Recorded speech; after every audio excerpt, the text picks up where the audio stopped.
Donc rebonjour et bienvenue encore de nouveau dans cette série de tutoriels sur les défis code en bois. Nous suivons encore le guide de l'enseignant en algorithmique débranché. Nous en sommes à la mission numéro 16 qui s'appelle Dans les catacombes. Donc ça fait un peu froid dans le dos, mais pas de panique.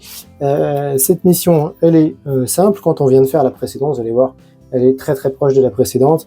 Là encore, donc, une sorte de gros nuage ou d'obscurité qui fait qu'on ne voit pas la distance exacte qu'il y a entre notre position ici et le trésor, et la caisse du trésor.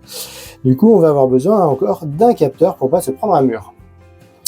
Donc pas d'ennemi cette fois-ci, mais en revanche un trésor. Donc du coup, qui dit trésor dit capteur de trésor. Hein, voilà, le capteur de trésor, il est là, avec un petit diamant dessus, et il fonctionne un peu de la même façon, mais pas tout à fait. Donc justement, on va voir.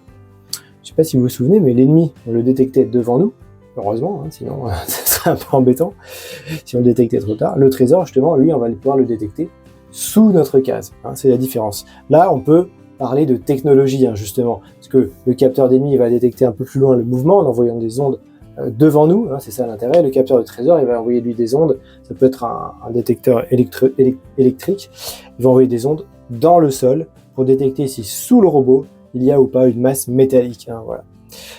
J'ai conservé le même programme. Alors le seul changement que je vais devoir faire, c'est que quand il y a un trésor, je ne tire pas, hein, ça serait inutile, mais je creuse. Voilà. Donc on y va, répète tant que pas trésor, avance. Donc là, il n'y a pas de trésor sur ma case, hein, effectivement, donc je peux avancer. On y va, on avance, on avance, on avance, il n'y en a pas, c'est qu'il est là. Hop! Je détecte un trésor, donc ma condition là devient faux, c'est faux qu'il n'y ait pas de trésor. Du coup, je passe à la fin de répétition, c'est fini. Je n'ai plus qu'à creuser. Et voilà, c'est gagné. J'ai même pas besoin de compter les cases. Vous voyez, c'est pas si compliqué.